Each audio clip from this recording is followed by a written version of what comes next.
Testing, testing. One, two, three. All right, Kyle here from All Media Reviews to do another react to. There's some other stuff I want to do. I want to try doing something to do with prog archives. There's a site that's like a wheel thing that I'm gonna come up with like I don't know 50 or 100, 200 bands that are at least some potentially could be on Prog Archives and I'm not sure on there. That's my whole premise. But that's another day, maybe next week. I'm not sure when I'll get around to doing that. I mean, I need to get back to the albums of the year stuff, but in the meantime, these, React to top 10 Spotify songs are pretty easy to do. They're fun to do. They're quick to make. So this time it's going to be Pink Floyd. So my prediction is it's almost, I'm not looking at the list right now, almost entirely Dark Side and The Wall, other than Wish You Were Here and Wish You Were Here, Have a Cigar, probably, and then See Emily Play. Anything else, like maybe Learning to Fly, I don't know. So, all right, now I'm looking at it. So, all right, here we go. Yeah, and it's the songs that you know. So Another Brick in the Wall Part 2 is number one at 811 million. I mean, that's going to eventually pass a billion streams, which I'm sure there's several songs that are, but that's got to be in the top like 300 songs on Spotify, I would guess. Oops, I don't want this shaking. Wish You Were Here is at 659 million. That's at number two. Yeah, that's arguably these can be flipped. I mean, am I surprised Another Brick in the Wall is that much higher than Wish You Were Here? No, but at the same time, Wish You Were Here is like this singer-songwriter token. It's like, well, that's Pink Floyd. Wish You Were Here. Everyone just says Wish You Were Here. Even though the album Wish You Were Here is vastly less celebrated and talked about over below Dark Side and even The Wall, probably. Especially Dark Side. Comfortably number three at 549. That's another 100 million lower than Wish You Were Here. That goes back to length, I think, and then sort of like the Fugees covered Wish You Were Here. So that's, that that probably has as much to do. Wish You Were Here probably has been covered more. And part of it with Comfortably Numb is it hasn't been covered more because who can play that solo? But having it number three, I'm not surprised. So then you basically, Dark Side doesn't even show up in the top three. That's a little surprising. So then the Breathe from Dark Side at 300 million, a big dip there at number three. Number four, Money. So based on the algorithm, Money's at 465 million. It still would be below Comfortably Numb, but apparently more recently people have been listening to Breathe over Money. I don't know why. I mean, the thing is with Pink Floyd, though, and with The Dark Side of the Moon, The Dark Side of the Moon, technically, it's titled as, it is seen as one piece, and literally every song from it has been played on classic rock radio. Now, among all those songs on The Dark Side of the Moon, Money generally is considered the one that's known the best, even though it's prog, whatever it's in, 7, 8.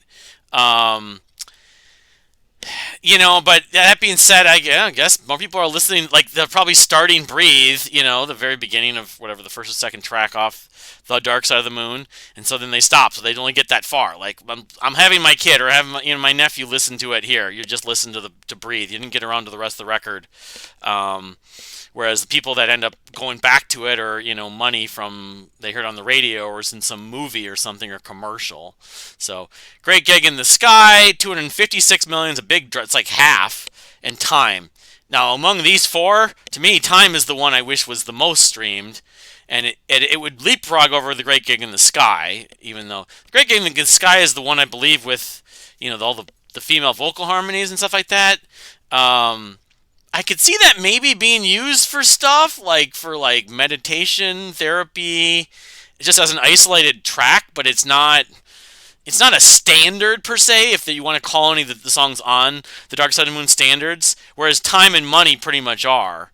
But to me, as I've said, Time is sort of I'm kind of burnt out on the Dark Side of the Moon. Time is the go-to among those standard tracks. So then you have Shining on You Crazy Diamond, number 8. That's kind of surprising considering some other stuff that we haven't seen yet, I haven't mentioned yet. And that whole suite because that's this prog suite. So 194 million. I wonder in some ways because like we looked at Supper's Ready, looked at that yesterday, and that was at like whatever it was, 6 million or something. Among quote unquote prog epics, in this case it's a suite or half of a suite. It's considered one track on Spotify as 1 through 5. This, I think at least, pretty sure. I could be wrong. Maybe this, yeah, because the whole Shiny New Crazy Diamond suite I think is longer than 1331. This has to be up there, if not the highest. And that'd be a good question. What's the most streamed prog epic or epic song on Spotify? This would have to be probably in the top, at least the top 50, top 25, maybe even the top 10. Given the fact it's in the top, it's number 8 on Pink Floyd's list right now. December 13th. So then you have Hey You from The Wall. And I love that song. It's one of the best songs on The Wall. I'm a little surprised. I wouldn't necessarily consider it. I wouldn't necessarily predict it to be the second highest song on The Wall. Eh, maybe. I mean, part of the stigma with Hey You to me is that while it was a song that got on the radio, got played, it's thought of among the Pink Floyd canon, among their sort of classic tracks. It didn't show up in the movie, and it's often just sort of had to be championed as like, well, it is on the wall, but you think of Another Brick on the Wall Part 2, but I think of some of the other songs on the wall in terms of sort of go-to or mainstream songs for like people would go to first. Hey, I'm sure it's been on compilations, and they have played it, so I don't know. I mean, 244 million. And then recently, obviously. So Brain Damaged, another part of Dark Side of the Moon at number 10. So this kind of does suggest that people are probably listening to most of, if not the entire, the Dark Side of the Moon album frequently, which makes sense because to me it's like Dark Side of the Moon is like one suite of a. It's just like Marion's Misplaced Childhood too, or you know. So that's interesting. That's at 175 million. Now looking at the doing the extra research here, stuff that's missing from this list. Like I said, See Emily Play is not on here. Have a Cigar didn't make it either. From the Wall, I would say like Run Like Hell.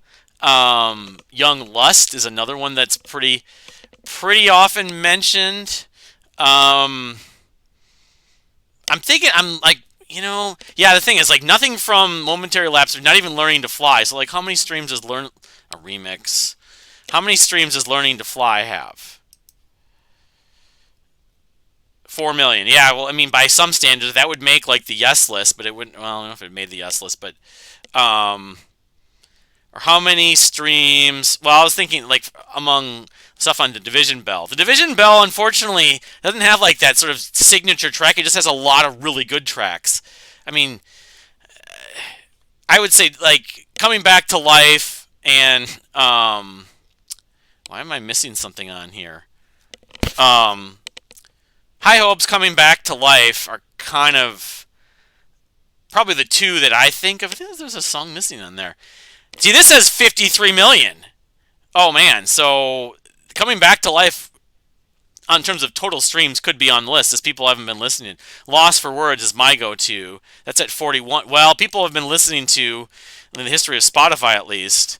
What am I thinking? There's one other song, Coming Back to Life, and I'm thinking of High Hopes maybe. High Hopes is at what? 82 million.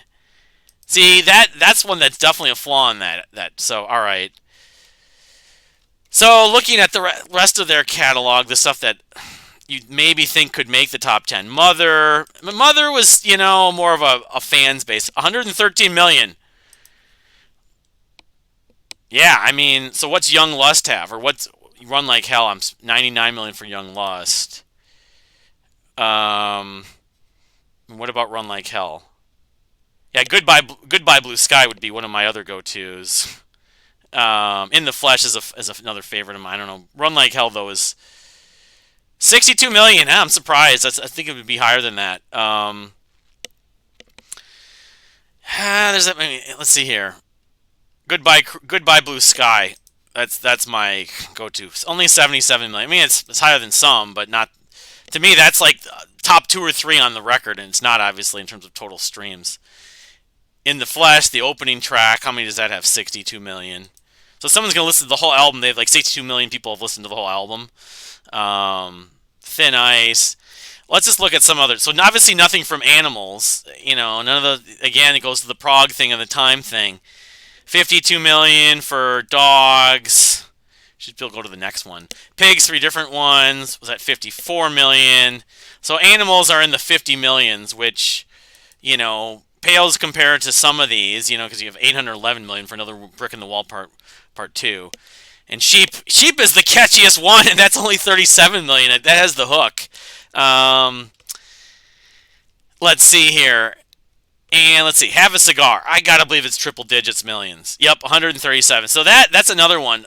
Have a Cigar and Young Lust. Was it Young Lust or Mother? Triple digits. So what about like See Emily Play? Scared by Clouds, I would not expect. Childhood's End, love to see this number to be. It's at 10 million, 10.4. Or even like Free For. Free For sounds like a sort of a British invasion pop song. That's 6 million. Love that record though.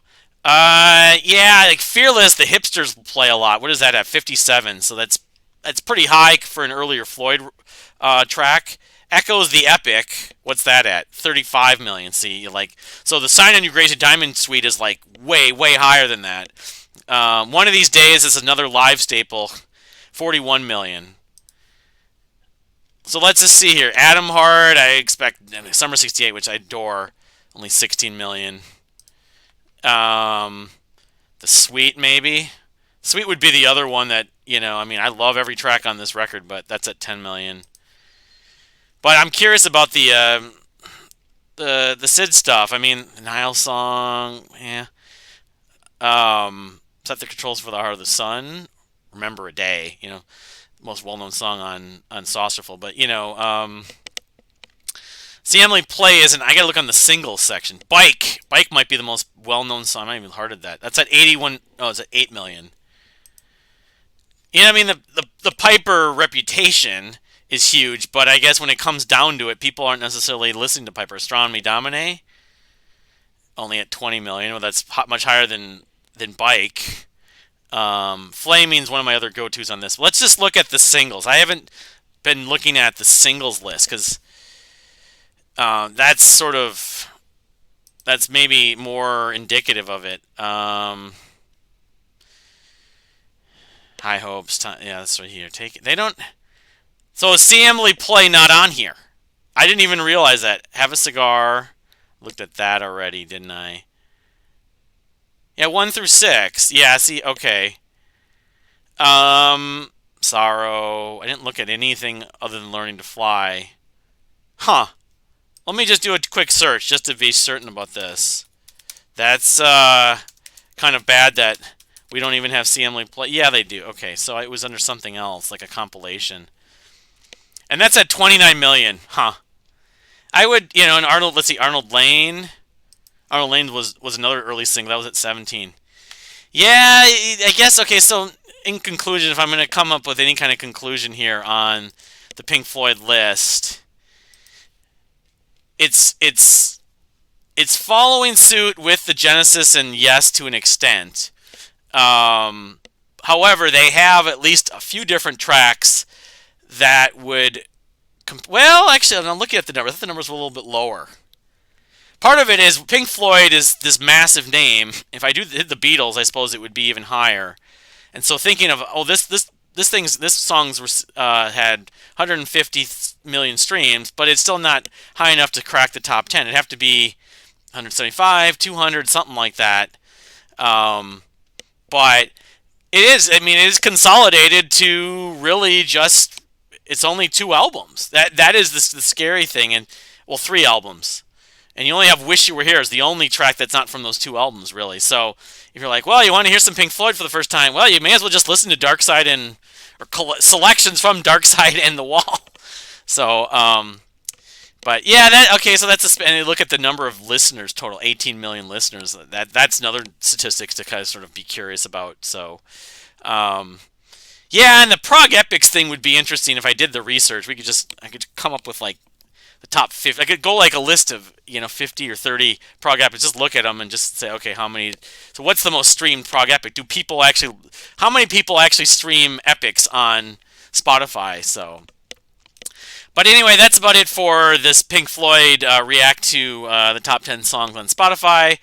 What are your opinions? What are your complaints, surprises? And again, we could check this in 6 months or a year, and maybe Have a Cigar shows up in there. Maybe not Stanley. It'd have to be, and obviously it'd have to show up. Have to have a pretty good number. Something like the gold that's in the or Sheep is probably not going to make its way into here anytime soon, unfortunately. But unless you had like a a viral moment, like Kate Bush is running up that hill. But I could see like Have a Cigar. I could see a couple of those songs on the wall, Young Lust, maybe. A couple of those other tracks I could see potentially showing up in there. So, but anyway, thank you for watching. Please subscribe if you haven't subscribed, and we'll see you next time.